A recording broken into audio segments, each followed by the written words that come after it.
الحمد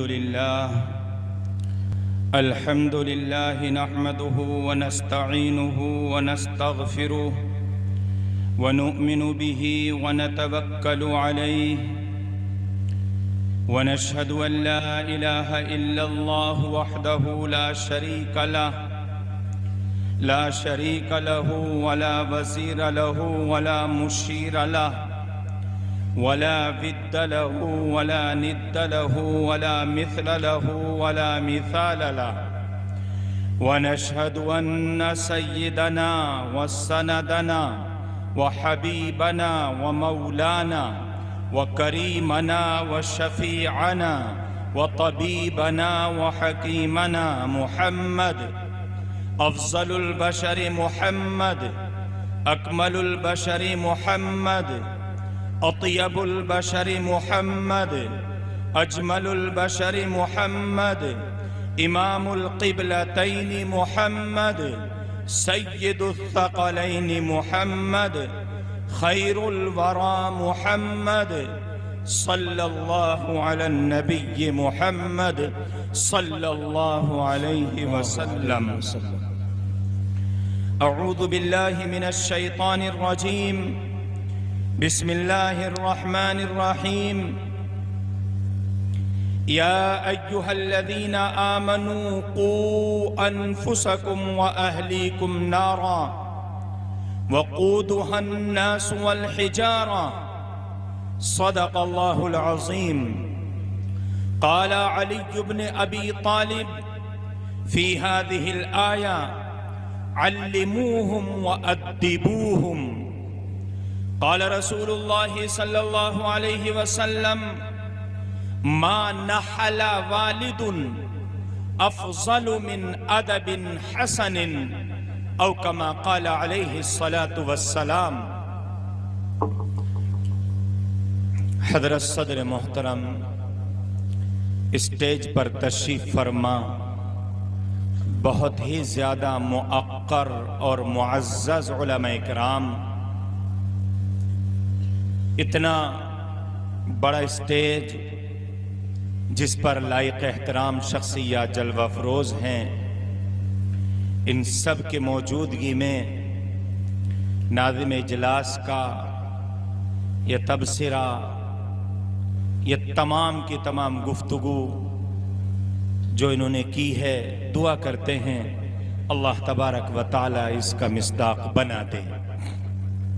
حدیث شریف پیش کی ہے جو حدیث بخاری شریف کی روایت ہے.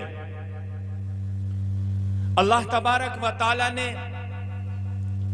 ہم سب کی رہنمائی اور ہدایت کے لیے جو عظیم پیغمبر بھیجا، اس پیغمبر کی خوبیوں کو بیان کرنا یہ تو ناممکن ہے. جس کو شاعر نے یوں کہا تھا لا يمكن الثناء كما كان حقه، لا يمكن الثناء كما كان حقه بعد از خدا بزرگ توی قصہ مختصر. اور ابھی ناظم اجلاس نے ایک بات کہی تھی کہ دنیا بھر کے سمندر روشنائی ہو جائے اور دنیا بھر کے درخت قلم بن جائے، تب بھی اللہ تبارک و تعالی اور حضرت محمد الرسول اللہ صلی اللہ علیہ وسلم کے اوصاف کو قلم بند نہیں کیا جا سکتا. ابھی ایک مداح رسول انام نے جو اشعار گنگنائے پیش کیے ہیں، وہ اشعار دل کو کھینچ لیتے ہیں اور انہوں نے وہ زمانہ یاد دلایا کہ ہم نہ تو نبی کے زمانے میں تھے، نہ نبی کے ساتھ غزوات میں تھے، نہ سرایا میں تھے، نہ نبی کی صحبت میں تھے، نہ ہم کسی فتح مکہ کے موقع پر تھے، نہ ہم کسی غزوے کے موقع پر تھے، حتیٰ کہ ہماری حیثیت ایسی تھی ہی نہیں کہ ہم گنہگار حضرت محمد الرسول اللہ صلی اللہ علیہ وسلم کے زمانے میں ہوتے. آقا علیہ الصلوۃ والتسلیم کا زمانہ تو ان لوگوں کو ملا ہے جن لوگوں کو اللہ تعالیٰ نے دنیا میں خوشخبری سنائی اور اعلان فرمایا رضی اللہ عنہم ورضوا عنہ، اور اللہ نے اعلان فرمایا اولئک الذین امتحن اللہ قلوبہم للتقوی، ہم پیغمبر کے لیے وہ نفوس منتخب کرتے ہیں، ہم نے پیغمبر کے لیے ان ہستیوں کو چنا ہے جن ہستیوں کے بارے میں اللہ نے قرآن میں اعلان کیا اولئک الذین امتحن اللہ قلوبہم للتقوی، کہ ہم نے یعنی اللہ نے ان کے دلوں کا تقوی کی وجہ سے امتحان لیا، آزمائش لی ہے۔ ہر آزمائش، باپ بیٹے کی آزمائش لے، استاد شاگرد کا امتحان لے، مدرسے کے ٹیچر اپنے اسٹوڈنٹس کا ٹیسٹ لے، وہ ٹیسٹ لے سکتے ہیں، وہ کامیابی کا تمغہ، وہ کامیابی پر مبارکبادی پیش کر سکتے ہیں، لیکن اس کامیابی پر کیا اجر ملے گا، اس کے کیا نتائج مرتب ہوں گے؟ نہ تو کسی استاد کو اپنے شاگرد کے نتائج کو انجام دینے اور ان کو حاصل کرنے کا حق ہوتا ہے، نہ اس کے اختیار میں ہوتا ہے، اور نہ ہی کسی باپ کو اپنے بیٹے کی تربیت کرنے کے بعد اس کے نتائج کو حاصل کرنے کا اختیار ہوتا ہے۔ اگر حاصل کرنے کا اختیار تھا تو پروردگار عالم نے اس دنیا کے اندر، اس زمین کے اوپر، اس آسمان کے نیچے بس ایک جماعت کو مخاطب کیا، اعلان کیا کہ ہم تمہارا ٹیسٹ لیتے ہیں، ہم تمہارا امتحان لیتے ہیں، ہم تمہیں آزماتے ہیں، اور تمہیں آزمانے کے طریقے بہت الگ ہیں، مختلف ہیں۔ ہم تمہیں اس طرح بھی آزمائیں گے کہ تم نیچے پڑے رہو گے، ہم تم پر اپنے دشمنوں کو گزروائیں گے اور تمہاری زبانوں پر احد احد رہے گا، اور ہم تمہیں اس طرح بھی آزمائیں گے کہ تم سامنے ہوں گے، تمہارے سینوں پر تیر لگیں گے، ہم تمہیں اس طرح بھی آزمائیں گے کہ تمہارے دشمنوں کے پاس کھانا بھی ہوگا، تمہارے دشمنوں کے پاس غذائیں بھی ہوں گی، لیکن تمہارے پاس کچھ بھی نہیں ہوگا۔ تم بھی، تمہارے پیغمبر بھی روحہ اٹھائیں گے، جو تمہارے پیغمبر بھی پتھر اٹھائیں گے اور ان کے پیٹ خالی ہوں گے اور وہ اپنے پیٹوں پر پتھر باندھیں گے۔ ہم تمہیں اس طرح آزمائیں گے، لیکن آزمانے کے بعد اللہ نے فرمایا کہ ہم دنیا کے اندر تمہیں اس کی خوشخبری اس طرح سنائیں گے کہ دنیا میں بھی اور آخرت میں بھی تمہیں کامیابی مقدر ہو جائے گی، اور وہ کامیابی اللہ فرماتے ہیں ہم دیں گے۔ اللہ نے اسی کے لیے کہا لہم مغفرۃ، ان کے لیے مغفرت ہے اور اجر عظیم ہے۔ تو وہ پیغمبر حضرت محمد الرسول اللہ صلی اللہ علیہ وسلم، جس کا بھی مداح رسول نے تذکرہ کیا ہے، وہ تو پیغمبر ہی ایسا، وہ تو پیغمبر ہی ایسا ہے، وہ تو ذات ہی ایسی ہے، وہ تو کائنات کے اندر جنم لینے والا فرد فرید ہی ایسا ہے۔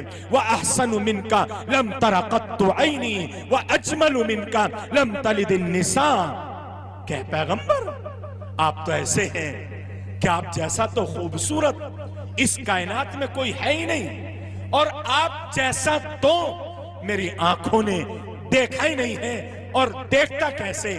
اس لیے کہ آپ جیسا بچہ تو کسی عورت نے جنم ہی نہیں دیا ہے۔ کَأَنَّكَ قَدْ خُلِقْتَ كَمَا تَشَاءُ، اور آپ تو جیسے آپ نے چاہا اللہ نے آپ کو ایسا پیدا کر دیا۔ وہ پیغمبر حضرت محمد الرسول اللہ صلی اللہ علیہ وسلم کی امت میں ہے، ہمیں نسبت حاصل ہے، ہمیں اس سے ایک روحانی تعلق ہے، اور اس پر ہم اللہ کا شکر ادا کرتے ہیں۔ مسلمانوں، کیا ہے ہمارے پاس؟ کیا ہے آپ کے پاس؟ آپ ہم سمجھتے ہیں ہمارے پاس ایمان ہے، یقیناً ایمان ہے، یقیناً اللہ کی عظیم ترین دولت ہے، لیکن یہ ایمان کا مل جانا یہ بھی اللہ کی نعمت ہے، لیکن اس ایمان پر قائم رہنا اور مرتے وقت کلمے کا نصیب ہو جانا یہ اس ایمان کا نتیجہ ہوتا ہے۔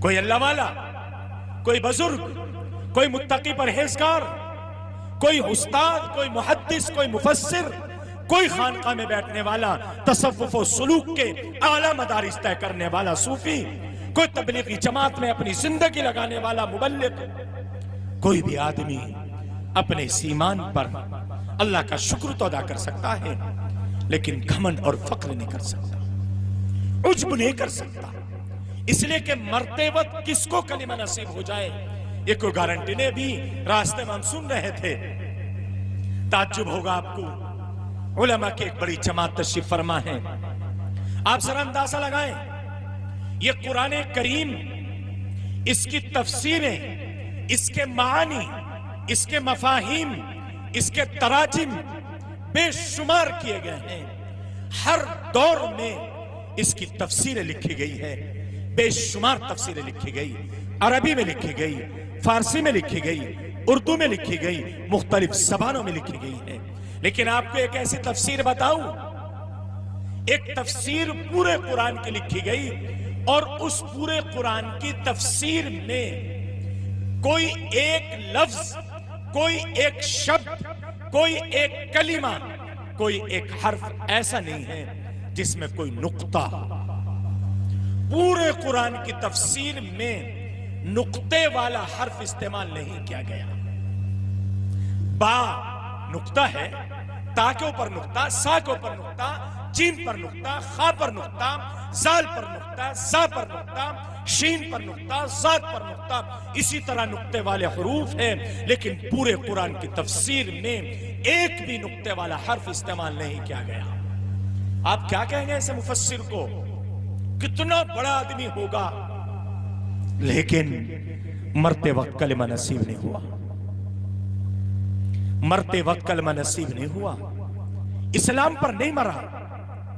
دین الہی اکبر کے بادشاہ میں پیدا ہوا، اکبر کے بادشاہ میں، اکبر کے زمانے میں تفسیر لکھی، اور اسی زمانے میں اسی کے دین پر رہتے ہوئے اس دنیا سے رخصت ہو گئے۔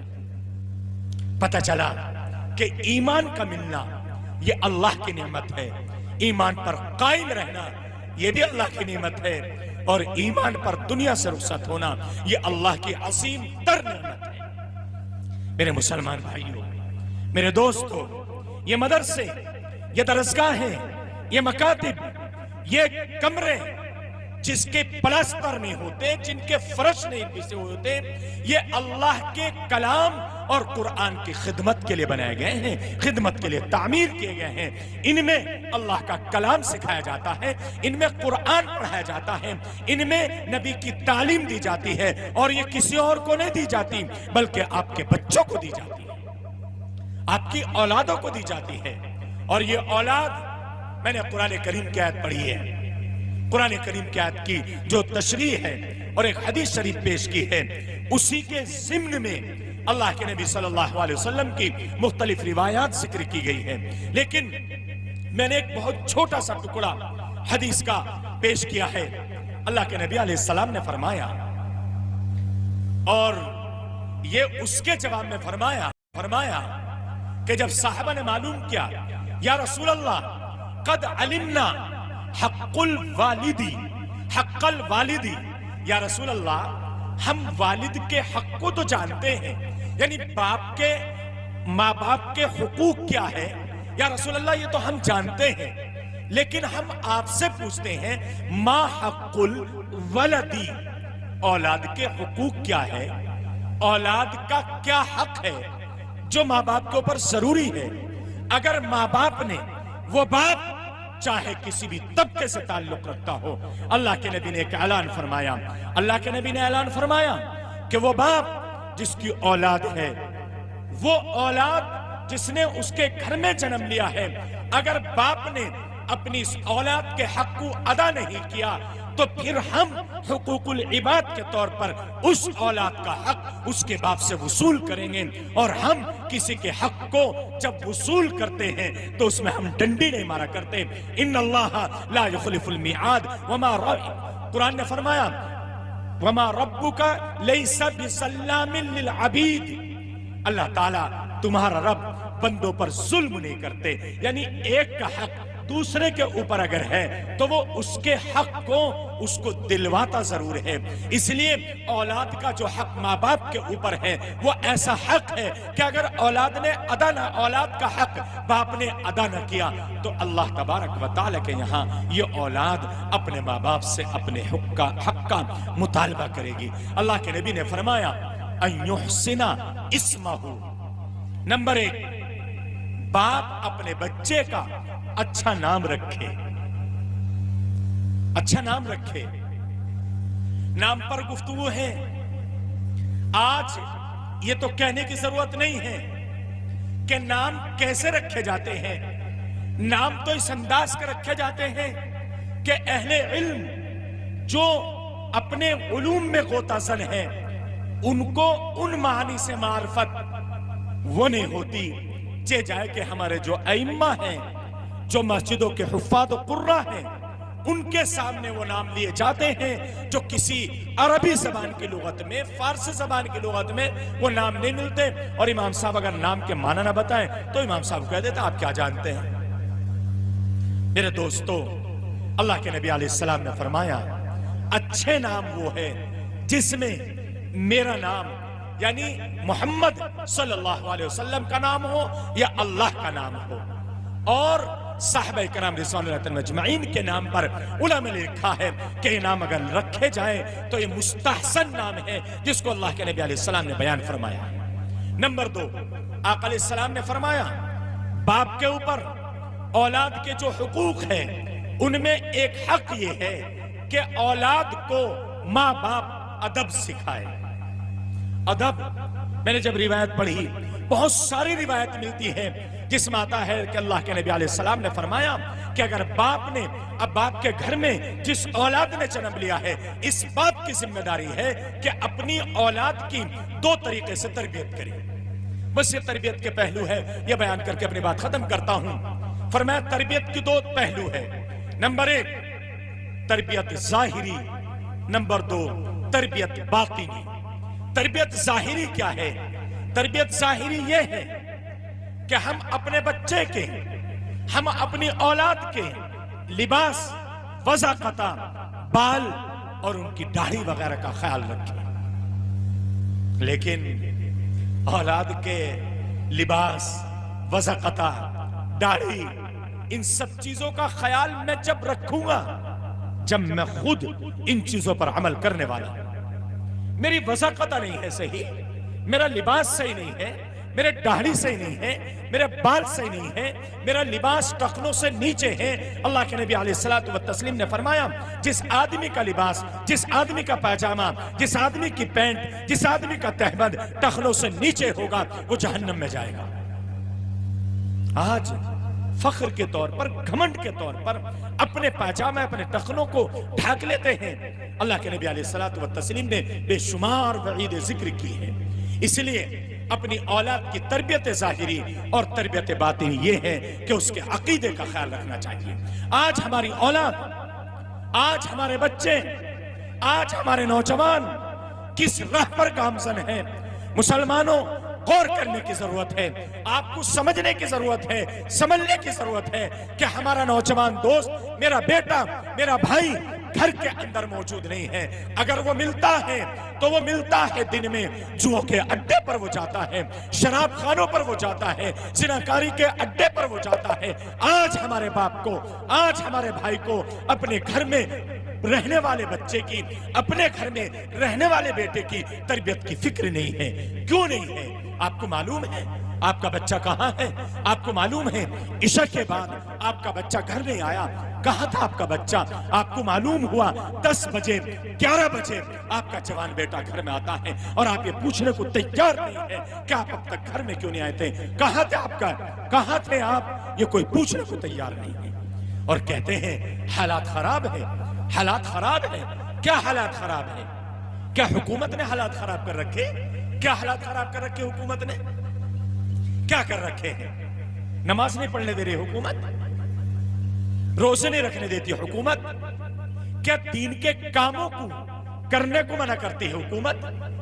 میرے مسلمان بھائیوں، ضرورت ہے اس بات کی کہ آپ اپنی اولاد کی تربیت کرو.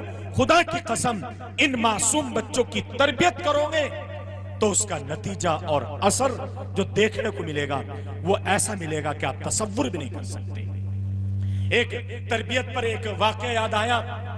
ایک بڑی معتبر کتاب میں لکھا ایک صاحب نے چشم دید واقعہ ذکر کیا ہے کہ جن کے ساتھ یہ واقعہ پیش آیا انہوں نے بتایا ہے پڑوسی ملک کا واقعہ کہ وہ کہتے ہیں کہ ایک اسکول کے اندر اسلامیات کی جو تعلیم ہوتی ہے وہاں اسلامیات کے اوپر تعلیم ہوتی ہے.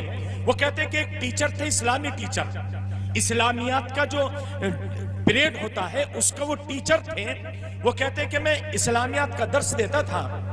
چنانچہ اس میں ایک نعت آئی تھی وہ نبیوں میں لقب پانے والا وہ غریبوں نبیوں رحمت لقب پانے والا آگے مراد غریبوں کی بر لانے والا. یہ نعت ہے. استاد نے یہ نعت اپنے طلبہ کو سکھائی. ایک بچہ ان میں جن کو استاد سکھاتا تھا لقب پانے والا بر لانے والا, لیکن وہ طالب علم ہر مرتبہ کہتا تھا لقب پانے والے بر لانے والے کہتے تھے, لیکن استاد ہر مرتبہ کہتا تھا کہ بھائی شاعر نے جو لکھا ہے وہ لکھا ہے لقب پانے والا اور امید بر لانے والا لکھا ہے, تم لانے والے کیوں پڑھتے ہو؟ وہ شاگرد وہ طالب علم خاموش رہتا, کوئی جواب نہ دیتا. چنانچہ سالانہ جلسہ تھا اور بچوں کا پروگرام پیش ہو رہا تھا. اس بچوں کے پروگرام میں جو اسلامیات کا محکمہ ہے اس محکمے کا سب سے بڑا اعلیٰ ادھیکاری اس کے اندر چیف گیسٹ تھا, مہمان خصوصی تھا. جب اس بچے کا نمبر آیا اس بچے نے وہی نعت پڑھی اور اس میں اس نے پڑھا رحمت لقب پانے والے اور امید بر لانے والے. بچے نے پڑھ دیا, پڑھ کے بیٹھ دیا. جب اس چیف گیسٹ یعنی مہمان خصوصی کا نمبر آیا اس نے کہا کہ یہ عجیب میں نے دیکھا ہے اس اسکول کے اندر کہ اسلامیات کا ایک ٹیچر وہ اپنے بچوں کو یہ بھی نہیں بتا سکا کہ شاعر نے لقب پانے والا لکھا ہے اور تمہارا اسٹوڈنٹس طالب علم لقب پانے والے امید بر لانے والے پڑھ کر گیا اور یہاں کے ٹیچر کو یہ نہیں پتا کہ شاعر نے جو لکھا وہی پڑھنا چاہیے. یہ اپنی مرضی سے کہاں سے لے کر آ گیا؟ ظاہر سی بات ہے مدرسے کے ٹیچر کی بہت زیادہ بے عزتی ہوئی اور اس نے اپنے آپ کو بہت زیادہ ہلکا پن اس نے محسوس کیا اور اس کو بہت برا لگا. یہ بہرحال اسکول بند ہو گیا, چھٹیاں پوری ہو گئی. اگلے سال جب اسکول کھلا پہلا دن تھا وہ بچہ اب دوسری کلاس میں پہنچ گیا, آگے بڑھ گیا, اگلی کلاس میں چلا گیا. اتفاق کی بات یہ ہوئی کہ 1 گھنٹہ تھا, اس گھنٹے کا جو ٹیچر تھا وہ حاضر نہیں ہو سکا. پرنسپل نے اسی استاد کو جو اسلامیات کا استاد تھا ان سے کہا کہ فلاں کلاس کا ٹیچر نہیں ہے, آپ ذرا وہاں چلے جاؤ اور ان بچوں کو پہلا دن وہ شور نہ بچائے, کچھ ان کو نصیحت کر دو. چنانچہ وہ استاد جب ٹیچر وہاں پہنچا اس ٹیچر نے پہلے بات چیت کی, سمجھایا, پھر کہا کچھ سوالات کر لو, کچھ میں کر لوں, تم کچھ کر لو. سوالات ہوتے رہے. جب اس بچے کے پاس نمبر پہنچا اس استاد نے کہا کہ اس کا نام تھا بچے کا احمد, کہ احمد, اس نے کہا جی آپ بتائیے کہ آپ صلی اللہ ہمارے پیغمبر کا نام کیا تھا؟ وہ طالب علم خاموش. اس سے کہا بھائی تم سے معلوم کیا کہ پیغمبر کا نام کیا تھا؟ وہ طالب علم خاموش رہا. استاد نے کئی مرتبہ پوچھا, طالب علم نے جواب نہ دیا. استاد کو غصہ آیا, اٹھ کر چلے گیا اس کے پاس, بار بار پوچھا بتاؤ, نہیں بتاتا. پٹائی کرنے کی دھمکی دی, نہیں بتاتا. استاد نے کہا یہ ضدی ہے, یہ میری بے عزتی کرتا ہے, اس نے پچھلی مرتبہ میں میری بے عزتی کی ہے, اب بھی یہ اسکول یہ کلاس میں میری بے عزتی کرتا ہے. استاد نے اس کی پٹائی کر دی, 2-3 ڈنڈے مار دے, 2-3 چپت مارے. وہ بچہ بلک بلک کر رونے لگا.